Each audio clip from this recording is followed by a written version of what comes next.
Well, hello and welcome to episode number 11 of the Robin's Nest. Once again, because of the restrictions placed on us because of the coronavirus, the podcast comes from my house and the home of our lead physio, Andrew Proctor. Andrew, hello, sir. How you doing, mate? You okay? Yeah, I'm very good. It feels very official calling you Andrew Proctor because everybody calls you Prox, right? Yeah, I don't think I've been called Andrew Proctor for a long time. Only when you're in trouble. Yeah, I'm not even sure my mum goes that far, but I am in trouble most weeks, so yeah. So what does lead physiotherapist mean? That's quite a fancy title, but so what are you in charge of? Just overseeing the medical provision to the first team squad, really. So the day-to-day running of the medical team, looking after the injuries, making sure that everything's running as smoothly as it can, so all the players get the treatment they need, the provisions they need, be that, like I said, medical, massage, dealing with Paddy and the sports science stuff. So me and Jill oversee most of that, and then we look after the 23s on top of that as well. We'll dig down into the role in a bit, but let's start off. At what age did you decide that this was going to be your career? Were you 8 years old in primary school, giving it? Oh yeah, I want to be a sports physiotherapist for sure. No, probably about 16, 17, I reckon. Started to get interested in it. I took a bit of a longer route to get here just because I didn't really concentrate on my A levels in the first year, if I'm being brutally honest. So didn't get the grades that I sort of needed to go to physiotherapy university. Back then, it was really difficult to get in. So I went down like a conditioning and rehab route first. So sports science, conditioning and rehab. And then that brought me to a second degree. So I did another degree after my first one to then do the physio, which has led me into football. 2 degrees Proctor. Goodness me. Little did we know we were dealing with such an intelligent man. Goodness me. It must be it must be difficult to get into the role that you're into, right? I mean, because there's not many of these jobs going around. No, I mean, if there's 92 of them? So yeah, there's not a lot. I was quite lucky to fall into a job before I graduated from physiotherapy. Actually, was applying just ad hoc, hopeful that I might get something. And then luckily Exeter accepted my application. I interviewed before I graduated, and they offered me a job.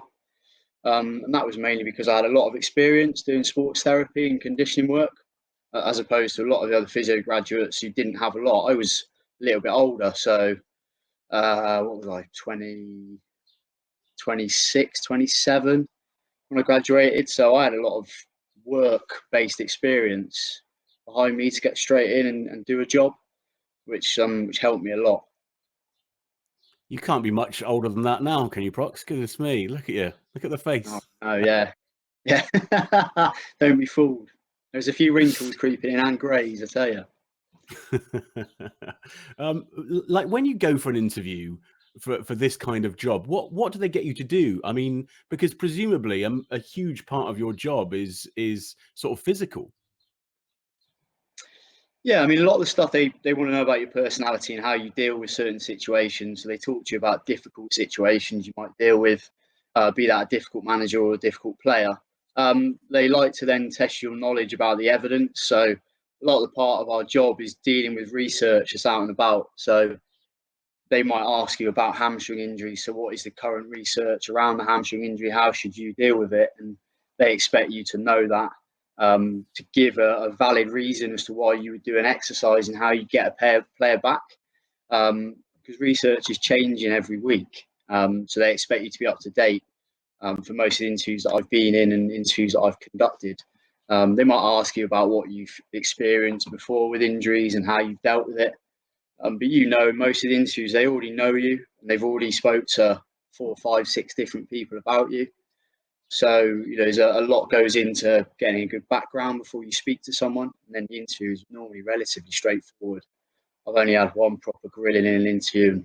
So normally they're more of a chat to find out what you're like, because they already know you can do the job. What was the grilling from the gaffer? No, it wasn't. When I met the gaffer, it was very, very relaxed, very chilled. To be honest, yeah, no, it was all right. Is it sort of who you know rather than what you know? I mean, certainly in my industry in radio, it's definitely right time, right place, right people. Is it kind of a bit like that in football?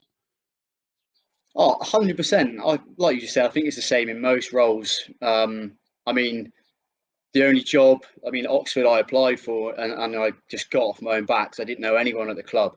Um, but Bristol, obviously, I knew Mark Ashton really well. I mean, worked together for a few years, um, and it was Mark that rung me and said, there's a position coming available. Would you be interested in going for it? So yeah, it massively about that, and people are contacting me all the time about jobs that might be coming up, or can you give me a little heads up? Can you tell me about it? Can you give me an interview ahead of people? And it's just because you've got relationships, and I think that helps with most of the jobs, because you want to bring people in that you know and trust. You can probably find a gem every now and again just by interviewing, but if you know people, you know that you're going to have that relationship, and that's so important in what we do, that you have to be able to trust people. If I leave a first team player, like if I leave Han with another physio that I've employed, I have to trust them that they're going to do the best that I would do. If I've got any niggling doubt, then I don't want to be working with that person. I think that's one of the big things that we've got with our group of staff, to be honest. It does seem like that. You're a very tight knit bunch. Not only are all the players very close. There seems to be a huge amount of camaraderie from what I see on a match day. Lots of sort of jokes and jovial japes. Whilst it's a very sort of serious matter, actually, the banter level at Bristol City is quite high, isn't it? Yeah, we have a good laugh at the right times, probably sometimes at the wrong times, but yeah, no, we have a laugh, and me and Macca sit next to each other in the dugout, and you probably quite often see us having a little giggle during the game, and just at something that's happened on the pitch that's a little bit comedy value for us to have a little laugh about. At the training ground, there's always laughs and giggles, and I think one of the things that we pride ourselves with the physio in the gym area is that, as much as a serious place it is, it's a place to have a laugh and get relationships, build trust. I don't think there's any player that I couldn't sit and have a coffee or a beer with in the squad and have a chat and a laugh. And I think that's important. You're asking them to work their socks off. I do when I'm working them on the rehab anyway. Some players can leave broken, so they have to believe you. They have to trust you. I think it's important as a whole network that we do that. You have to have an element of professionalism, of course, but I don't think a day goes by where we don't have a laugh. Yeah, really important. And I think, like you say, it's judging that moment, is it? Because the atmosphere in that tunnel where, where you guys are, where I stand, it can change in an instant. And I guess there's a sort of fine line between when it's good and when it's not. One of the things I wanted to ask you is when you're in that moment, because obviously you're a football fan, you work in the profession. We all have an opinion whether we're doing the right thing tactically or what's happening. But do you ever offer a little bit of advice over to Macca or to Dino or to the gaffer? Me and Mac a lot will talk about what's going on in the game and why didn't a player do this, why didn't they do that. I don't really say I would offer too much to the gaffer. He normally talks to the front row in the dugout, and I will nod or frown or give an opinion. There's been times when I've said stuff, and it's more about what's going on with the player that's got a knock. It might be, oh, we need to tell him to slow down. I need to deal with something. Don't take that throw in so quick. There's been a couple of times a gaffer might have said, "Why have you said that?" I'm like, "Well, Nathan Baker's injured, and you were going to defend a corner. If you send me on, he's got to come off." Oh right, oh okay. In the heat of the moment, that sort of situation, they're not thinking about that. Whereas, like you build that up through the years, where you think, well, if I go on, we're down to 10 men for this corner, or situations like that. But tactics wise, no, I'd keep that relatively under wraps and just have a quiet chat with Maka during the game most of the time. I leave my tactical chats to Ian Rolsey on a Monday morning. Best way, I think. Best way. You Yeah. talk about that sort of tactical side of things, and are there? I'm not suggesting it happens at Bristol City, but are there times where players go down and essentially all they want is a bit of a breather? Yeah, there is. But we have a bit of a system in place where there'll be 2 or 3 players that I will speak to and say that I need you to communicate with me. I won't communicate with the referee. So you will get a signal to say you don't need to come on here. So I won't enter the field of play. And that would be a situation like that where it might be the player needs a breather or we're under the cosh and the player's just taking the sting out of the game. If I go charging on, it's completely killed the moment. And the player then has to leave the field of play again. And that puts us at a disadvantage for 10, 20 seconds. So it's normally the captain and one other, depending on who that is, that will tell me, don't come on, it's fine, or you are needed, be ready. Mm. So we try and keep that communication going. It's something that I've done probably for the last 6 years. Made sure I nominate people to communicate with me because, no offence to the referees, some of them are great, but some of them don't have much of an idea medically what's going on. So you have to pick the right players, yeah, and you have to know the player as well that's gone down. I think so. I think some of our fans would say that sentence works without the what's going on medically bit as well. But let's move on from there. The thing that interests me as a bit of an anorak, when you do go on, when you do have to go on, first of all, there's the sprint over. Presumably, you have to keep yourself in good shape to get over there real quick. But you take a little bag on as well, and I want to know what's in there. The bag is most of it's null and void, to be honest with you, Downsy. Don't really use a lot of it. I've got like every different size tape that's in there in case a player says, I need it. And most of it that's in there is, do I need it? The important stuff in my bag is mainly for the bloods. So nasal plugs, I've got a special glue that I can use for cuts, and then special wraps for cuts to try and stop the bleeds as quickly as possible. That's predominantly what my bag is for bloods. There's some cardiac stuff in there and like life-saving stuff if I need to jump straight into that, and hopefully never. But yeah, a lot of it is, it's tablets and stuff. But yeah, I could have a smaller bag, to be honest, but I've always had basically that same bag my whole time. Does that form then part of a bit of superstition? Do you have, because a lot of players have superstitions about which boot goes on first, or having to tie your hairband in a certain way? Is your bag part of a superstition for you then? I don't anything like that. No, I mean, I'm pretty what's the word? I'm regimented how I want my bag to be, so that I can open it and go bang, there it is. I know exactly what I can pull out of the bag, without having to like rustle through it. So that's one of the things that I say to sort of Liam and Moto that do a lot of the organising and packing of our equipment. Do not touch my bag. Like, it's sort of a grail, sort of. If I go in there and it's a piece of kin, I'm going to get it in the neck from the players and probably from the gaffer. So yeah, no superstitions, but don't touch the bag. Sage advice for anyone there, I think. Don't touch Prox's bag. That's absolutely fine. Yeah, yeah. I thought my bag's going to disappear. We lost you at the point when you were talking about nasal plugs, which sounded mildly interesting. So that you were saying there's glue to stop bleeding, essentially. Yeah, so I've got a special pot of glue. It's actually like a little wax stuff, which will plug a wound almost instantly. It's a bit of a pain in the backside to get out at the end of the game. The nasal plugs are basically just like, they're like mini tampons, to be fair to you, mate, and you can shove them up your nose, and they have to go a fair way up, which is not very comfortable, but then they expand. And you've probably seen a couple of players. I think Fam last year was played about 20 minutes with 2 shoved up his nose. So yeah, you can put a bit of Vaseline on them as well if someone's got an odd-shaped nose from previous breaks and stuff. But they're just an easy thing. They're in the back of my glove to pull out and just stop a nosebleed as quickly as possible.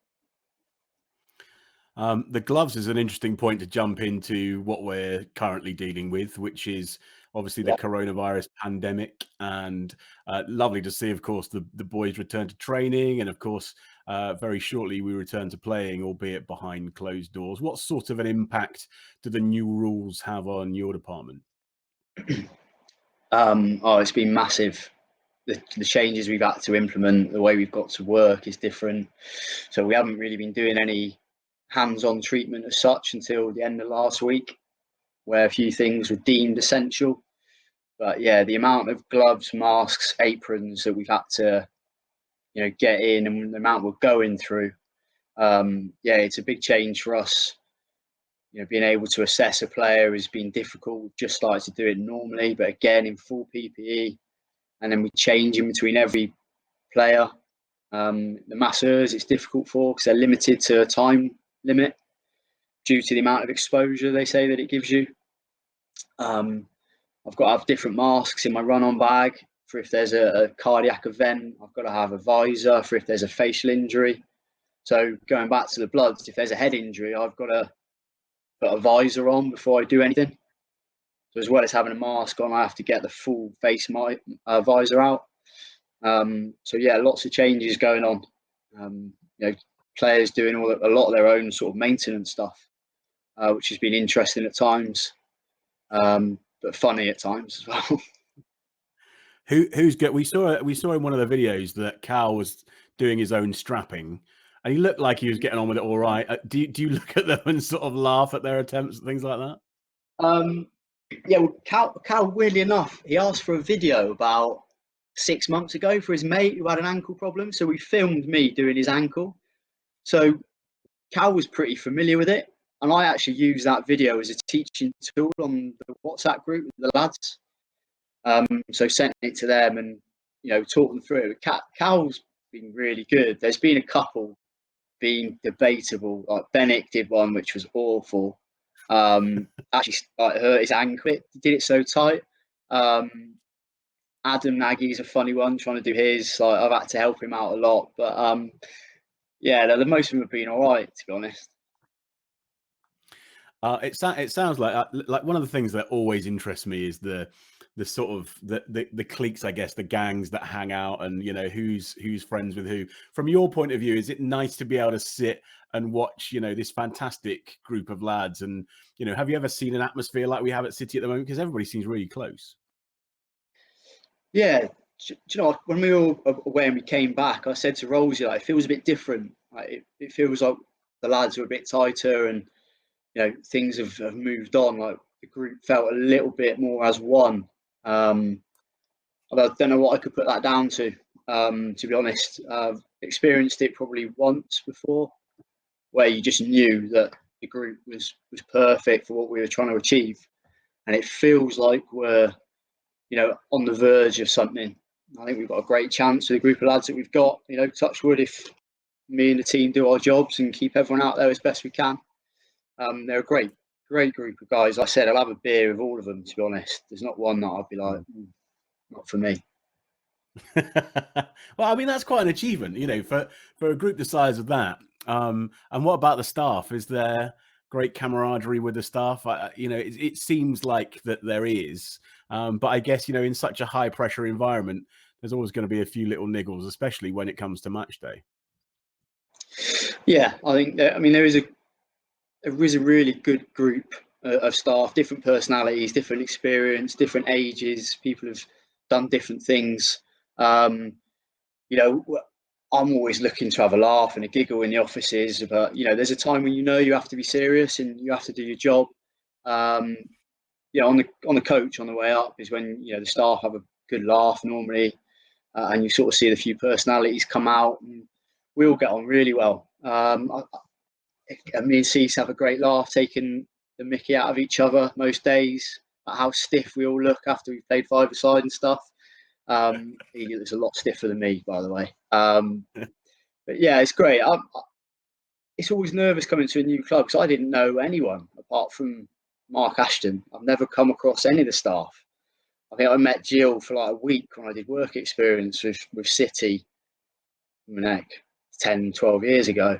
Wow. So it's nerve-wracking, but as a group, they're great. I get on brilliant with all of them. You talked briefly about away games. Is that slightly different when you have to run on during an away game when you're in obviously an unfamiliar stadium? Do you get shouted at? Do you get abuse? Believe it or not, you do get abuse, which I still can't get my head around. Like I've got any influence on anything that's going on apart from the player I'm dealing with. But yeah, you get abuse from the fans. You get abuse from the opposition players if you're taking a long time. just something you get used to. You just laugh about it. I try not to look into the crowd. I try to be selective of which way I run back, and I always run back. I don't walk. It's just Right. easier just to get past it and just get back to the dugout, really. Is there a sort of code as well with with run-on physios? Do you have to look a certain way? Do you, when you're watching other matches, kind of judge their procedure, their apparel, what they're wearing, how they do it? If I'm brutally honest, yes. I judge everything about it, what they're wearing, how they approach people, how they run on the pitch, what they do in the warm up, how they speak in our pre-match chat. I judge it all, which is terrible because I shouldn't. But you just can't help yourself because you always. It might be that one time you see someone do something small and you think, I could do that. That's a good idea. It could be something that might be beneficial. But yeah, no, I always do, and always try and make sure I'm first off the bench if two players go down and stupid stuff like that. I don't want to lose a race. So Always the competitive edge, always. What's the worst thing you've seen when you've run on? What's the worst thing you've been faced with? in a game, just broken ankles and stuff. In training, I dealt with a broken back once, which was a little bit intimidating. But yeah, that's probably the worst one. That was in training. And when you go on, you obviously the bag we talked about. Don't touch the bag, whatever you do. But you're also plugged into a radio. Who's on the end of the radio? Who are you communicating with? So at home games, it's Jill and the doc. So it's just a conveyance of information. So if I want the doc to come on and help, then I can give him a call. 9 times out of 10, the doc comes on anyway. And then Jill becomes the passage of information to the gaffer. So the gaffer and Rolsey know exactly what's going on. So I can tell them in as few words as possible what might be the situation, be that player's fine, this is doubtful, we need to get a sub ready, or this is a definite sub. How long have I got? We're like, oh, you take your time, we need to get the player ready. But yeah, it's quite a lot of communication goes on. And again, sort of in that moment, I guess, being able to assess what's going on, what's needed, and then presumably, if the doc is needed, then it's you making all of those decisions whilst trying to talk to the player, obviously that needs your assistance. There's like so much going on there. Yeah, I can't remember what game it was. So on away games, it's a bit different because obviously it's just me and the doc. So Paddy is mic'd up to me to tell the gaffer information. And I was dealing with a head injury or something, and he kept speaking to me in the microphone. It was like his first game doing it. I fully lost my head because I couldn't. I was trying to deal with the player. I'm trying to deal with the doc. I'm trying to keep the player calm. And when I got to the dugout, I did have a bit of a pop at Paddy, to be fair, like because it's quite loud in your ear because you're trying to drown out the crowd. And I have a proper in earpiece. It doesn't just sit there; it goes right in, so it's deafening if someone shouts down.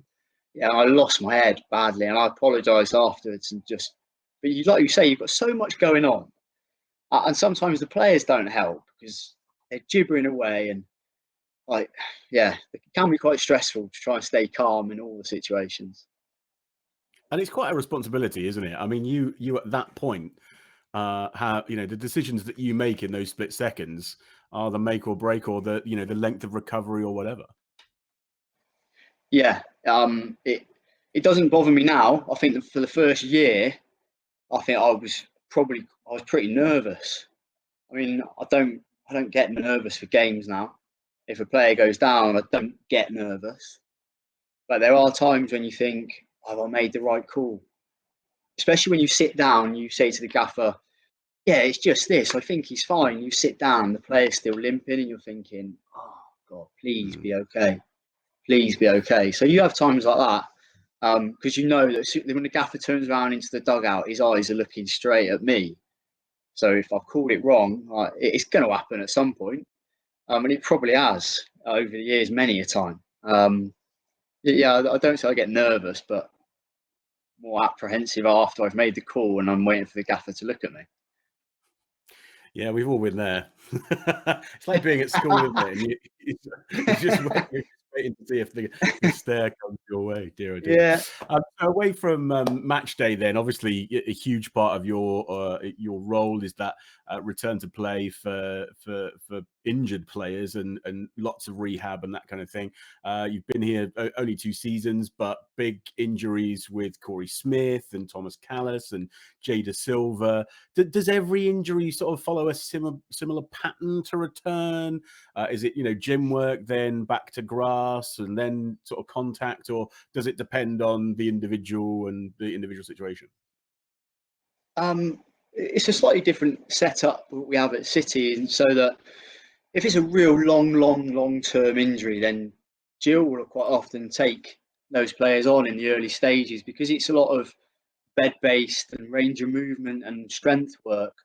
Jill will deal with those, and then I will tend to take them on from sort of the mid-gym phase. So you get the range of movement back, you get them more mobile and functional, and then I'll start to take them on as they start to get closer to the grass. And then the grass and the heavy rehab stuff and getting them back to playing becomes sort of my remit as the players are getting ready to play. Um, I'll have a tendency to take the shorter term injuries as well, or some of the players that I think have got good relationships with. So Thomas and I with his knee, got pretty close. Well, his jaw first of all when he joined, when he broke his jaw, and then with his knee. So we spent a lot of time together. So he's just been, even though it's been a long term chronic problem, I've been looking after him and trying to deal with that. But every player is completely different. Jay's came out of nowhere. Jay being Jay just went about his business and you didn't even know he was around some days. He's so chilled. You wouldn't think he's got a care in the world. But some players require a lot of one-on-one contact that need looking after. They need that care. They need that pick me up. So yeah, every player is different. But like I say, most of the long ones are with Jill at start. Then they go gym based, where they do a lot of work with Dell and Dan in the gym. And then they come out to me, and then they do a little bit with Paddy and me right at the end before they train. And is it a proud moment? Are you like a proud father giving birth again as they return to play after all of your hard work? Um, yeah, I love it, to be honest. I think it's one of the best feelings to see a player after a long-term injury, where you've gone through so much stress with them. Like you deal with it from the moment they have the injury, you deal with it and you see how broken they are to the moment they go back and be that they make their first pass or when they score that goal. And yeah, it's one of the best feelings. I love it. I love every second of that moment when they've got back and they've achieved what you've all wanted. Um, yeah, I had probably one of my best ones was with a geezer at Oxford, who long injury, and we signed him as a risk and getting him back, and he scored, and we celebrated together, which we got so much abuse for. But it's such a proud moment for everyone at the club. But you become mates during a rehab like that. It's inevitable. You have to because they let off so much stress and worry, and some of them think they might never play again with the injuries they have. You look at Corey, the two injuries that he had. Players go through so much. You know, I can't understand how that must feel sometimes because their contracts are so short. If your contract's running out and you get an injury like that, they're going to offload to us in the medical room. So we hear it all, and that's where you create those bonds, and that's why it's such a proud moment when people do come back. Has there ever been, I'm not suggesting Bristol City, but has there in your career ever been a player that you sort of not got along with? And does that make it difficult? Because, of course, not only do you, like you say, have to spend a lot of time in close proximity to them, but a lot of it is physical, touching and manipulating and, the whys and wherefores of physiotherapy. So is there, is that more difficult if you don't like them?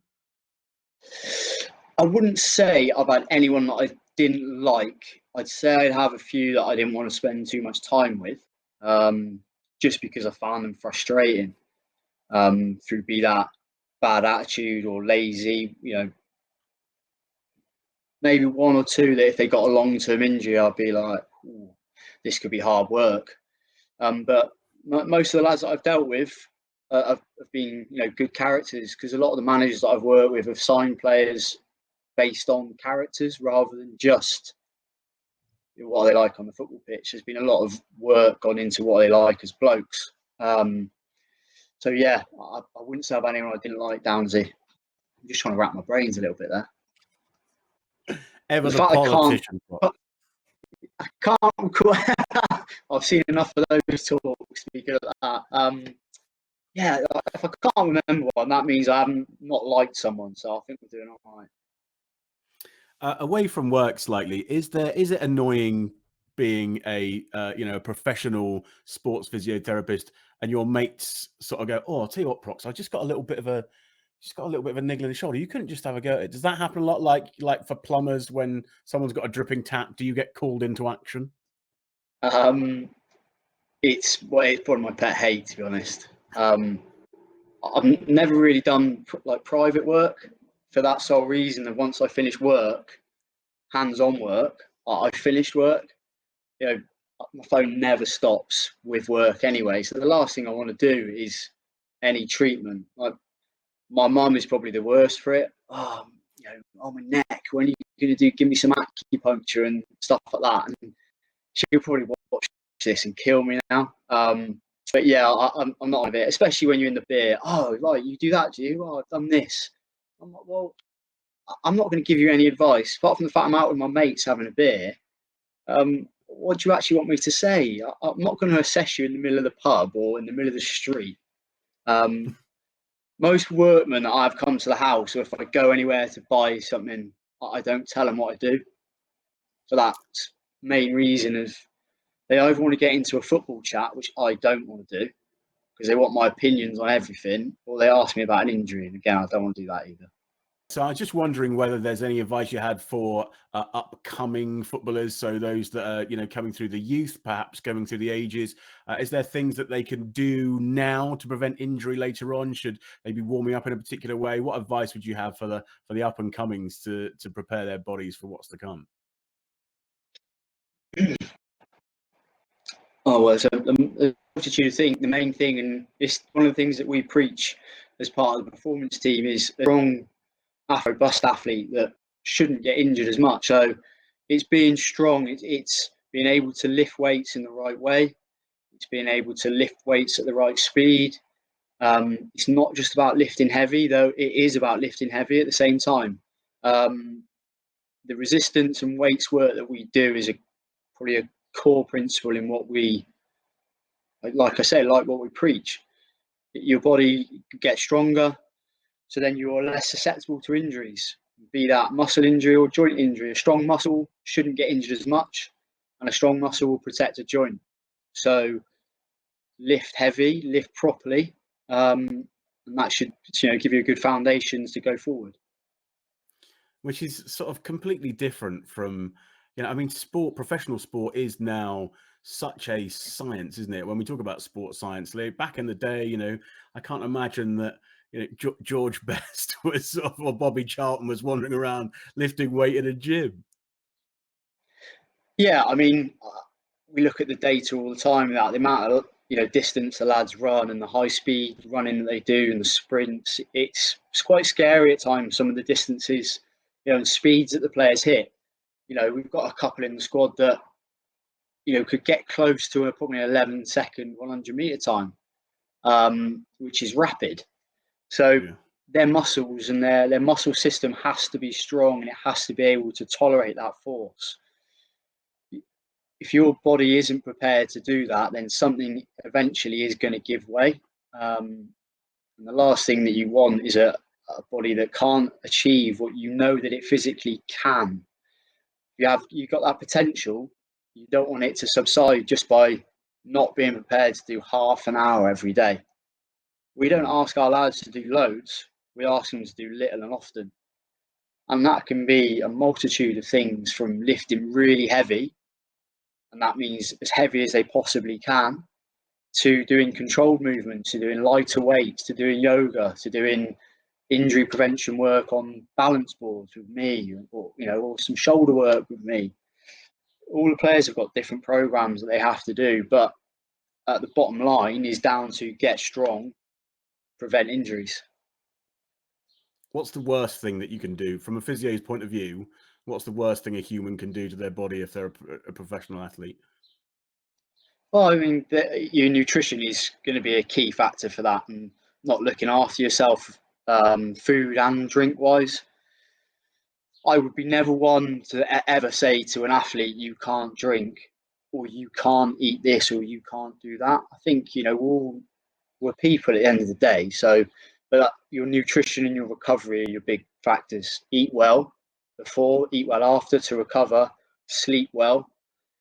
Don't go off doing silly things, doing silly sports when you should be recovering. Get your sleep, chill out, relax, and also switch off from football. Get away from football. I think football's got this great, oh yeah, it's an amazing profession to work in, and it is. I love it. I wouldn't say I love every second. I love nearly every second of the job. But when I come home, sometimes I just want to switch off. I don't want to think about football. I don't want to talk about football. So the lads must be exactly the same, because it's their life. It's all they live. It's all they've done since they were probably 8. So get away from it. Have a life. Do other things. And that's probably what's been the difficult part of this situation we're in now. There is nothing to do. One of the lads, some of them have been like desperate to get out on the golf course or do something. Without that release to get away from football, it's been tough. But yeah, the do's and don'ts: eat well, sleep well, and find something else that keeps you occupied and isn't all about football. What do you get up to when you're not thinking about and eating about and sleeping about football? Um, I'd like to play golf when I can. Sometimes the timing, just having the time to do it is difficult, because even on days off, it's a lot harder for us as performance staff to actually switch off, because you've got so many different WhatsApp groups and players are contacting me about little issues they've got, and should they do this, should they do that, when can I be seen, what can I do, or me and Rolls will be chatting, or the whole WhatsApp group for the performance team will be going off. So it's quite hard to switch off. I like to do stuff around the house, in the garden, so little projects so I can get stuck in and get working. I do like to exercise and train quite a bit as well, which has been great this little break to get back into it, because I sort of lost my way for a few months before lockdown, as it were. But yeah, just I like to chill out, Netflix, watch a series. Ozark at the moment I'm in, so I'm enjoying that. Yeah, good choice. Ozark's good. Yeah, highly Yeah. recommend. Highly recommend. And in terms of you, so obviously here, Bristol City, very exciting time, and there's lots of chat about potential promotion. I'm not going to put you on the spot. I mean, obviously that's what we all want. We're all aiming for there. But what for you personally, Prox, is your goal career-wise in terms of what happens for you personally? I'd say obviously the Premier League is the pinnacle of where everyone wants to be. 2 years ago, I probably achieved my career goal by working here. Obviously, I'm a Bristol lad. I've lived in Bristol my whole life.